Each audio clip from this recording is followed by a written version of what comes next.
अस्सलामुअलैकुम, welcome to episode 7 of podcast. तो आज हमारा मौजू है बहस सिविल इंजीनियरिंग है। मेरे साथ हारिस और तला भाई मौजूद हैं। तो सबसे पहले भाई अपना तारुफ करवा दें। जी, मेरा नाम ख्वाजा तलहा इकबाल है और सिविल डिपार्टमेंट का स्टूडेंट हूँ और अभी तो फाइनल ईयर चल रहा है मेरा। तो आपका तारुफ? मेरा नाम हारिस इरफान है और मैं भी सिविल डिपार्टमेंट का स्टूडेंट हूँ, फाइनल ईयर है और मेरा ताल्लुक़ लाहौर से है। मैं डे स्कॉलर हूँ और ये भाई हॉस्टलाइट हैं।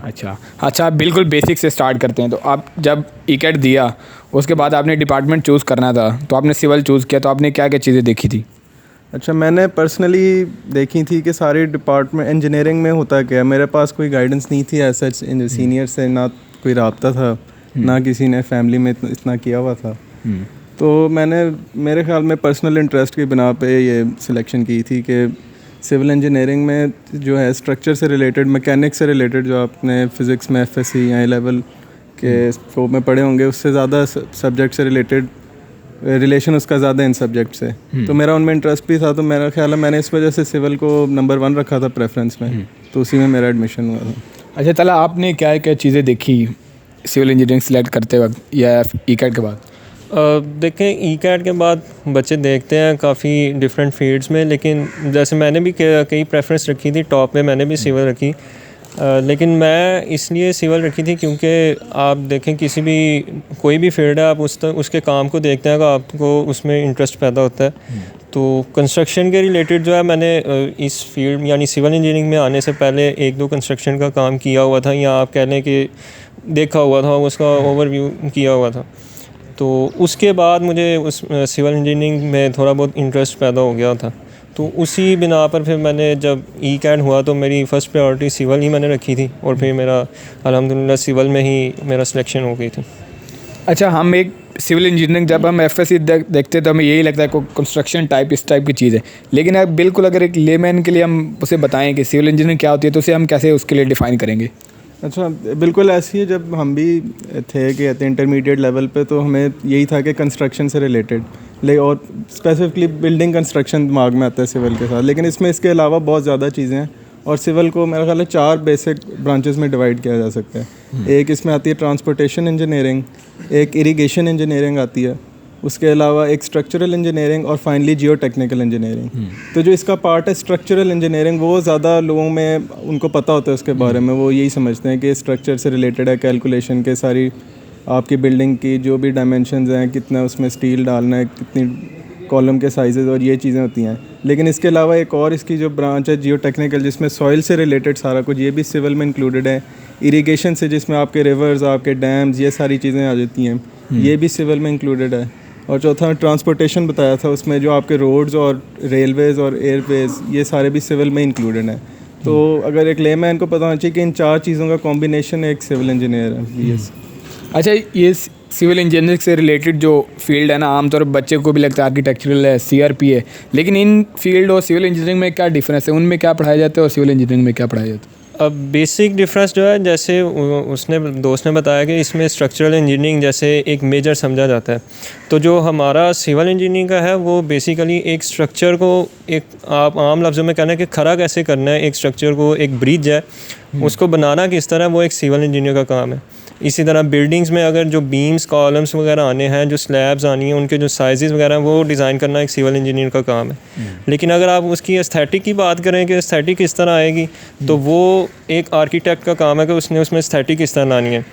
इसी तरह जो सीआरपी का आप कह रहे हैं, वो आ जाता है कि उन्होंने टाउन प्लानर है, उन्होंने डेवलपमेंट किस तरह करनी है। जैसे आप अगर लाहौर की अर्बन डेवलपमेंट की बात कर लें, तो उनमें ज़्यादा टाउन प्लानर्स आ जाते हैं, तो वो सीआरपी के अंडर आ जाता है। जो हमारा बेसिक काम है वो है कि हमने स्ट्रक्चर को, एक जो हमें दिया गया टास्क है, उसको स्ट्रक्चर को बनाना किस तरह। अच्छा, ये जो आप 4 साल सिविल इंजीनियरिंग करते हैं, इसमें आप कौन कौन से आपके मेजर सब्जेक्ट जो है ना आप इस डिग्री के दौरान पढ़ते हैं? वो मेरा ख्याल है मैं बता दी ऑलरेडी। एक आपके जो है स्ट्रक्चर से रिलेटेड आपके आते हैं मैकेनिक के सब्जेक्ट, स्ट्रक्चरल एनालिसिस के सब्जेक्ट, और इसी तरह structural engineering, design of structure, जो 8वें सेमेस्टर में भी हमारा आना है। उसके अलावा हाइड्रोलिक से रिलेटेड फ्लूइड मैकेनिक्स के सब्जेक्ट आ जाते हैं। उसके बाद हाइड्रोलॉजी और हाइड्रोलिक इंजीनियरिंग। उसके बाद फिर जियो टेक्निकल के, जियो टेक्निकल 1, जियो टेक्निकल 2, और इसी तरह आगे उसका फिर फाउंडेशन इंजीनियरिंग, ट्रांसपोर्टेशन इंजीनियरिंग। तो यही मेन सब्जेक्ट्स हैं। ये 4 जो कैटेगरीज बताई हैं, इनके जो सब्जेक्ट्स हैं वो मेनली अच्छा, आप थोड़ा सा ना सिविल इंजीनियरिंग के स्कोप पे बात कर लेते हैं। 4 साल की ग्रेजुएशन करने के बाद आपके पास क्या क्या अपॉर्चुनिटीज़ अवेलेबल है? आप कहाँ जा सकते हैं, पाकिस्तान में या फ़ॉरेन में, मिडल ईस्ट में? वैसे ये सवाल का बेहतर जवाब एक अलमनाई दे सकेगा हम, क्योंकि ख़ुद अभी स्टूडेंट हैं तो हमारा उस फील्ड से उतना ज़्यादा एक्सपोजर नहीं है। लेकिन मेनली जो है सिविल का मिडल ईस्ट में काफ़ी जॉब अपॉर्चुनिटीज़ होती हैं, पाकिस्तान में भी होती हैं लेकिन लिमिटेड हैं और ग्रेजुएट्स बहुत ज़्यादा हैं। स्पेशली अब प्राइवेट यूनिवर्सिटीज़ भी बहुत ज़्यादा आ गई हैं, तो सिविल का कहते हैं ओवरसीज़ भी और आगे एमएससी स्कॉलरशिप्स में भी और गवर्नमेंट सेक्टर में भी इसके काफ़ी अपॉर्चुनिटीज़ मौजूद हैं। अच्छा, ये 4 साल के दौरान जो सिविल इंजीनियरिंग की पढ़ाई है, वो जितना तक मुझे नॉलेज है वो काफ़ी थोड़ी सख्त है, तो उसे कॉप अप किया जाए, मतलब कैसे उसे लेके चला जाए? और ये 4 साल के दौरान देखें, वो उस तरह टफ़ आप कह नहीं सकते कि अगर आप साथ साथ कुछ ना कुछ उसका जो कंटिन्यू रखें, मतलब आप बिल्कुल ये छोड़ दें कि मैं एंड पर ही तैयारी करूँगा, तो वो तो फिर टफ़ ही होगा। दूसरा ये है कि अगर आप जो भी जैसे सब्जेक्ट पढ़ रहे हैं तो हर सब्जेक्ट की कोई ना कोई प्रैक्टिकल एप्लीकेशन होगी। तो जब आप अगर आप ये है कि आपने आज जो भी पढ़ा है आप देखें, अगर आप आगे सर्च करें कि वो प्रैक्टिकली कहाँ मैं देख सकता हूँ। जैसे आप अगर कोई बीम डिज़ाइन का सब्जेक्ट पढ़ते हैं या किसी भी डिज़ाइन का सब्जेक्ट पढ़ते हैं, तो अगर आपने उसको पढ़ तो लिया, लेकिन वो तो एक थ्योरेटिकल बस हो गया। लेकिन अगर आप उसको आके फील्ड में देखें, कि फील्ड में विज़िट करें, आप बिल्डिंग में जाएं कि ये किस तरह डिज़ाइन हो रहा है, और अगर जिस तरह डिज़ाइन हो रहा है क्या उसी तरह इम्प्लीमेंट भी हो रहा है कि नहीं, या अगर उसको इम्प्लीमेंटेशन में क्या डिफ़िकल्टीज़ आ रही हैं जो एक साइट इंजीनियर को होती हैं। तो मोरलेस कि वो अगर बंदा साथ साथ ही करे तो कोई इतना मुश्किल नहीं है, या इतना भी नहीं है कि बहुत ज़्यादा टफ़ है। लेकिन अगर आपका इंटरेस्ट है इसमें कि आप एक सिविल इंजीनियर हैं और आप बन रहे हैं, और फिर आप साथ साथ उन स्ट्रक्चर्स को विज़िट करें कि रोड्स बनते हैं, ब्रिजेस बनते हैं, जितने भी सिविल इंजीनियरिंग के रिलेटेड फ्लाईओवर्स हैं या बिल्डिंग कंस्ट्रक्शंस हो रही हैं, तो अगर आप उनको विज़िट करते रहें, आप देखते रहें, फिर अगर आप देखेंगे आपके क्वेश्चन डेवलप होंगे, तो अगर आप वो अपने टीचर से फिर डिस्कस करें, तो जब इस तरह की एक मतलब डिस्कशंस हों अपने टीचर्स के साथ, तो फिर इंटरेस्ट डेवलप होता रहता है। तो फिर कुछ चीज़ टफ़ नहीं रहती कि अब ये मुश्किल लग रहा है, वो इसके साथ साथ चलता रहता है। अच्छा, पे मैं भी एक बात करना चाहूँगा कि आपने कहा ना कि सिविल को एक बहुत सख्त फील्ड समझा जाता है। इस तरह इंजीनियरिंग कोई भी मेरा ख्याल है आसान नहीं है, ना कोई ह्यूमैनिटीज़ की डिग्री आसान है। हर चीज़ में ही आपको एफ़र्ट पुट इन करनी पड़ेगी, उसके बाद ही आपको कोई रिज़ल्ट मिलेगा। ऐसी कोई डिग्री नहीं है या ऐसा कोई स्किल नहीं है जो आपको ये आसानी से आ जाएगा। हर चीज़ के लिए आपको काम करना पड़ेगा। अच्छा, इस पे ना अब मैं फाइनल आपका टेक ऑन चाहूँगा। एक बच्चा है, वो इसने ई-कैट भी दे दिया है, अब उसने फील्ड सिलेक्ट करनी है, तो वो किस तरह आप फील्ड सेलेक्ट करें? स्टार्ट में बताया, लेकिन वो बच्चा है, उसे अगर सिविल में भी आना है तो पहले क्या करे? सिविल का सिलेबस देख के या किस तरह सिविल को चूज़ करें?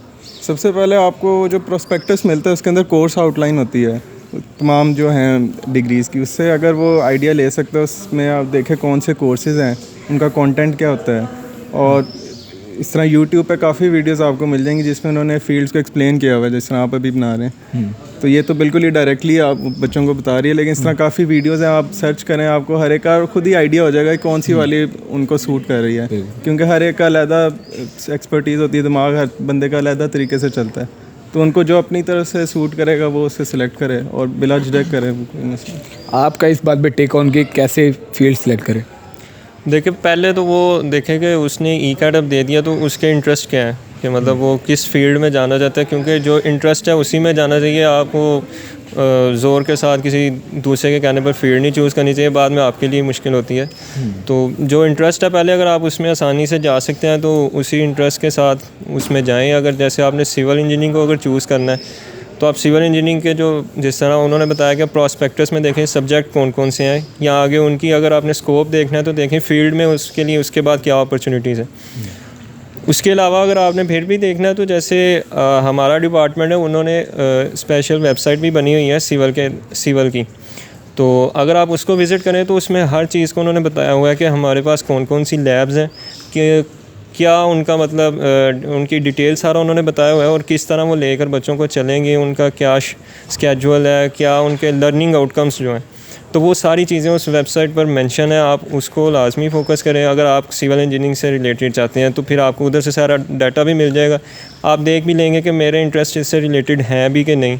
और अगर आप इसी तरह दूसरी फील्ड्स किसी में भी जाना चाहते हैं तो आप उसके रिलेटेड जो है वो सर्च करें, आपको इन्फॉर्मेशन मिल जाएगी। आप किसी से गाइडेंस लें, या कोई यूट्यूब पर वीडियोस देखें, कोई डिपार्टमेंटल वेबसाइट सबकी होती हैं, तो आप उन वेबसाइट्स को विज़िट करें, उन पर डाटा देखें, तो फिर आपको काफ़ी इन्फॉर्मेशन मिल सकती है। अच्छा, लास्ट सवाल, सिविल की जॉब्स इन पाकिस्तान, इस पे क्या टेक होना? लिमिटेड आपका? जॉब्स हैं लेकिन इसमें लिमिटेड तो है, लेकिन वो इस तरह है कि अब जितनी जॉब्स आ रही हैं उसके बाद उसके मुकाबले में ग्रेजुएट्स उससे बहुत ज़्यादा हैं। हर एक यूनिवर्सिटी ग्रेजुएट्स बहुत ज़्यादा प्रोड्यूस कर रही है, तो उसके रिलेटेड में तो जॉब्स तो बहुत कम है। लेकिन बाकी ये है कि इस फील्ड में यह है कि पब्लिक सेक्टर्स में भी जॉब है और उसके साथ साथ प्राइवेट सेक्टर्स में भी बहुत ज़्यादा जॉब है। लेकिन वही बात है कि उसमें ग्रेजुएट्स बहुत ज़्यादा आ जाते हैं, तो फिर डिफ़िकल्टी बहुत होती है आपको जॉब ढूंढने में। चलो, बहुत शुक्रिया। उम्मीद है कि आपको सिविल इंजीनियरिंग के बारे में काफ़ी कुछ पता चल गया होगा। तो आज की वीडियो के लिए इतना ही। अल्लाह हाफिज़।